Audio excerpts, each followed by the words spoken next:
کاسمانی صاحب جن کی خدمت میں عرض کریں تو وہ مائک پہ اچن ایوان سے مخاطب تھے برادر محترم سجاد الرحمن کاسمانی صاحب.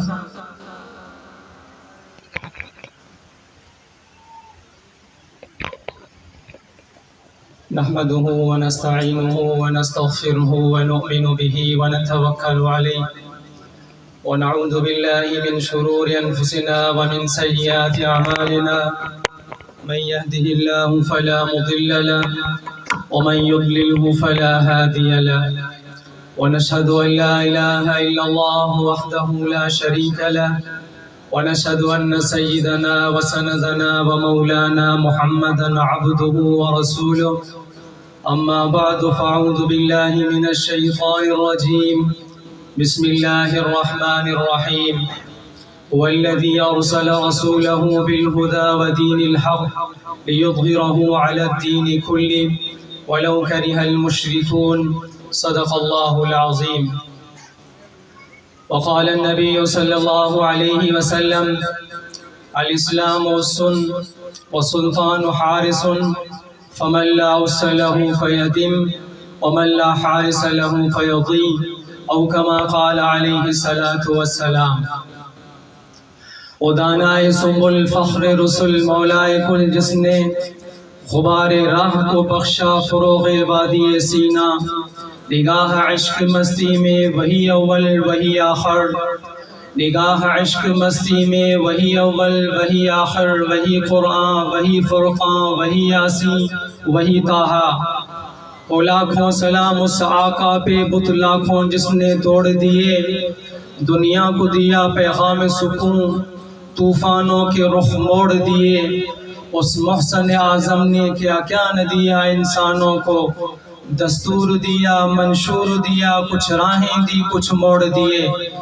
قدم قدم پہ برکتیں نفس نفس پہ رحمتیں جہاں جہاں سے وہ شفیع عاصیاں گزر گیا اور جہاں گزر نہیں ہوئی وہاں ہے رات آج تک وہاں وہاں سحر ہوئی جہاں جہاں گزر گیا. انتہائی قابل احترام سامعین اسٹیج پر موجود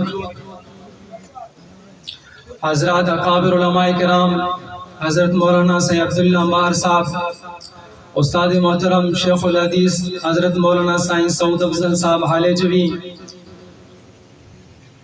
جے ٹی آئی صوبہ سندھ کے صدر برادر نعیم اللہ لغاری اسامہ محمود راشد محمود اور میرے سامنے جمعیت طلبہ اسلام یونٹ امیر شریعت کی مجلس عمومی کے معزز محترم اراکین السلام علیکم ورحمۃ اللہ وبرکاتہ. تفصیل کے ساتھ گفتگو آپ حضرات کے سامنے مہمانان گرامی کریں گے. میرا تعلق چونکہ شکارپور ضلع سے ہے تو میں یہاں پر مہمان نہیں میزبان ہوں تو اس حیثیت سے میرا فرض بنتا ہے کہ میں اپنا پورا وقت مہمانوں کے حوالے کروں. مختصر بات آپ کے سامنے عرض کرنا چاہتا ہوں وہ یہ ہے کہ ہمارا تعلق الحمدللہ جمعیت علماء اسلام کی ذیلی تنظیم جمعیت طلبہ اسلام سے ہے اور جمعیت طلبہ اسلام کا ماضی بھی روشن تھا حال بھی روشن ہے تو انشاءاللہ مستقبل بھی روشن رہے گا. آج 7 ستمبر ہے. 7 ستمبر ختم نبوت کے حوالے سے بہت بڑا دن ہے اور اس ختم نبوت کے جو قوانین یا جو بل پاس ہوا اس کے اندر بھی جے ٹی آئی کی بہت بڑی جدوجہد ہے بہت بڑی سٹرگل ہے اور جمعیت علماء اسلام کی جتنے بھی اکابرین گزرے ہیں ان کی تو صبح و شام دن و رات اسلامی قوانین قرآن مجید اور سنت کے حوالے سے ان کی زندگی گزر رہی ہے. یہ جب بل پاس ہو رہا تھا اس وقت بھی جو پاکستان کی وزیر اعظم تھے ذوالفقار بھٹو صاحب اور ان کی بیوی بیگم نصرت بھٹو صاحبہ انہوں نے کہا کہ میرے ساتھ قادیانیت کے ساتھ تعلق رکھنے والی کچھ خواتین نے ملاقات کی ہے اور انہوں نے کہا کہ یہ جو مولوی ہیں یہ جھوٹ بولتے ہیں ہم اس طرح عقیدہ نہیں رکھتے نبی علیہ الصلوۃ والسلام کے بارے میں. تو انہیں مشورہ دیا گیا کہ آپ کسی عالم کے ساتھ ملاقات کریں اور ان کے ساتھ گفتگو کریں. تو ان کو بتایا گیا یہاں آپ کے قریب میں راول پنڈی میں ایک مسجد میں ایک امام ہے آپ ان کے ساتھ ملاقات کریں. اور وہی امام نیشنل اسمبلی کا ممبر بھی ہے, اس کا نام مولانا غلام خوش ہزاروی ہے. اس کے پاس ایک آدمی آتا ہے کہ آپ کو وزیر اعظم کی بیگم نے بلایا ہے, ان کے ساتھ آپ کی میٹنگ ہے, ان کے ساتھ آپ ڈسکس کریں. تو وہ جب اس کو پتہ چلا کہ مجھے بیگم صاحبہ نے بلایا ہے, اس نے اپنے خادم سے کہا کہ میں وزیر اعظم کی بیگم کے ساتھ ملنے جا رہا ہوں, آپ بھی میرے ساتھ چلو. تو اس نے کہا حضرت آپ اس طرح کیسے جا رہے ہو, اپنے کپڑے تبدیل کرو, آپ نے ویسے کپڑے پہنے ہوئے ہیں, ابھی تو آپ ملک کے وزیر اعظم جو اس کی بیوی ہے اس کے ساتھ ملاقات کرنے جا رہے ہیں. اس نے کہا نہیں میں ایسے ہی چلا جاؤں گا. وہ ان کے پاس آئے اور ان کا سارا ذہن صاف کیا. جو قادیانیت کی خواتین نے ان کا ذہن بگاڑا تھا اور انہیں کہا تھا کہ ہم نبی علیہ الصلوۃ والسلام کے بارے میں اس طرح کا عقیدہ نہیں رکھتے, یہ مولوی ہمارے بارے میں جھوٹ بولتے ہیں. تو جب یہ ختم نبوت کا بل پاس ہو گیا, اس میں ذوالفقار بھٹو کی بیوی کا بھی کردار شامل ہے. اگر اس کا ذہن غلام غوث ہزاروی صاف نہ کرتا, ان کے جو مسائل اور سوالات تھے ان کو حل نہ کرتا, تو شاید یہ قانون پاس نہ ہوتا.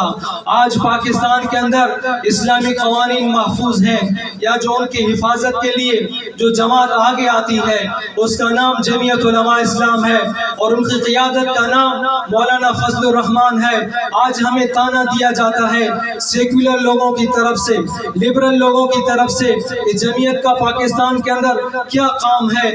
ہم انہیں بتا دینا چاہتے ہیں جب یہ پاکستان آزاد ہو رہا تھا تو اس وقت بھی سوال کیا گیا تھا کہ پاکستان کے اندر کون سا نظام حکومت چلایا جائے گا, تو بانی پاکستان نے کہا تھا کہ ہم پاکستان کے اندر اسلامی نظام حکومت کا تجربہ کریں گے, ہم پاکستان کے اندر اسلامی نظام عدالت کا تجربہ کریں گے, ہم پاکستان کے اندر اسلامی نظامی معیشت کا تجربہ کریں گے.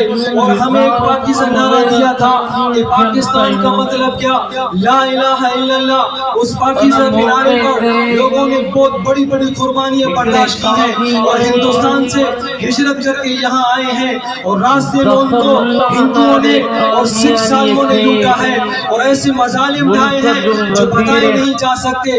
ایک عالم دین کی بات بتا رہا ہوں, وہ کہہ رہا تھا کہ میں ہجرت کر رہا تھا, راستے میں بہت بڑا پانی کھڑا تھا, میں تیراکی کرنا جانتا تھا, میں پانی میں چلا گیا تو مجھے پانی کے اندر لاشیں نظر آئیں, تھوڑی لاشیں نہیں ہزاروں کی تعداد میں لاشیں نظر آئیں. جب تیراکی کرنے کے بعد سامنے کی بستی والے لوگوں سے میں نے پوچھا یہ لاشیں کس کی پڑی ہوئی ہے, انہوں نے بتایا کہ کل ایک عجیب واقعہ ہوا تھا کہ بہن کو پکڑا گیا بھائی کے سامنے, اور بیٹی کو پکڑا گیا باپ کے سامنے, بیوی کو پکڑا گیا خاوند کے سامنے, اور بیٹی کے ساتھ زنا کی گئی باپ کے سامنے, ماں کے ساتھ زنا کی گئی بیٹے کے سامنے. تو مسلمانوں نے کہا ہم یہ برداشت نہیں کر سکتے, ہمارے سامنے ان کی عصمت دری ہو, ہمارے سامنے ان کے ساتھ زنا ہو, یہ برداشت نہیں کر سکتے.